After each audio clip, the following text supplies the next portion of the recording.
Pankaja मुंडेंचे PA अनंत गर्जेंच्या पत्नीनं आत्महत्या केली आहे। गौरीचे पती अनंत गर्जे, नणंद शीतल गर्जे आणि दीर अजय गर्जेंवर गुन्हा दाखल झालेला आहे। मारहाण करत मानसिक त्रास देऊन आत्महत्येला प्रवृत्त केल्याप्रकरणी गुन्हा दाखल झालेला आहे। आत्महत्या नसून तिची हत्या केल्याचा कुटुंबियांचा आरोप आहे। कृष्णा सोनरवाडकर आमचे प्रतिनिधी अधिक माहिती देतील। कृष्णा,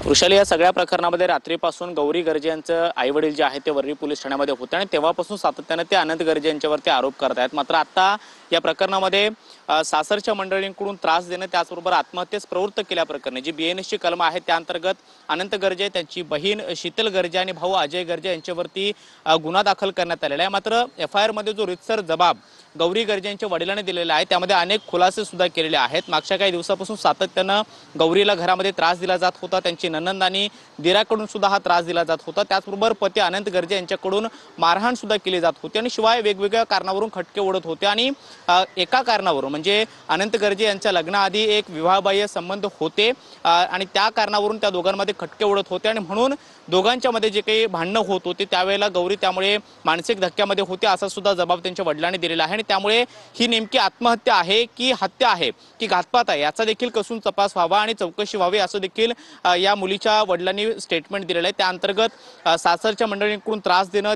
त्याचबरोबर अपमान करणं आणि आत्महत्येस प्रवृत्त केल्याप्रकरणी जी काही बीएनएसची कलम आहे त्या अंतर्गत वरळी पोलीस ठाण्यामध्ये एकूण तिघांवरती गुन्हा दाखल करण्यात आलेला आहे, ज्यामध्ये पंकजा मुंडेंची पीए अनंत गर्जे, त्याचबरोबर त्यांची बहीण शीतल गर्जे आणि भाऊ अजय गर्जे या तिघांनाही आरोपी बनवण्यात आलेला आहे। मात्र पोलीस आता या सगळ्या पुढच्या काळामध्ये तपास कशा पद्धतीने करतात, तिघांवरती काय नेमकी कारवाई केली जाते हे पाहणं महत्त्वाचं असणार आहे। रात्रीपासून सगळे नातेवाईक गौरी गर्जे यांचे वरळी पोलीस ठाण्यामध्ये होते, तरी पोलिसांकडे रितसर जे काही स्टेटमेंट आहे ते सुद्धा दिलेलं आहे आणि गौरी गर्जेंच्या वडिलांच्या जबाबावरून हा गुन्हा दाखल करण्यात आलेला आहे। त्यामुळे वरळी पोलिसांकडून येत्या काळात कशा पद्धतीने तपास होतो हे पाहणं महत्त्वाचं असणार आहे। याच प्रकरणामध्ये सामाजिक कार्यकर्त्या अंजली दमानिया यांनी देखील अनंत गर्जेंवरती गंभीर असे आरोप केलेले आहेत। त्या कुटुंबियांच्या सोबत होते, त्यांनी देखील माध्यमांना प्रतिक्रिया दिलेली आहे। त्यामुळे आता पोलिसांची भूमिका नेमकी कशा पद्धतीची असणार आहे हे पाहणं महत्त्वाचं असणार आहे। आत्महत्येस प्रवृत्त केल्याप्रकरणी जी बीएनएसची कलम आहे त्या अंतर्गत दाखल झालेल्या गुन्ह्यामध्ये अनंत गर्जे, त्यांची बहीण आणि दिरावरती काय कायदेशीर कारवाई केली जाते, त्यांना या प्रकरणामध्ये अटक केली जाते का किंवा त्यांची चौकशी कशा पद्धतीने होते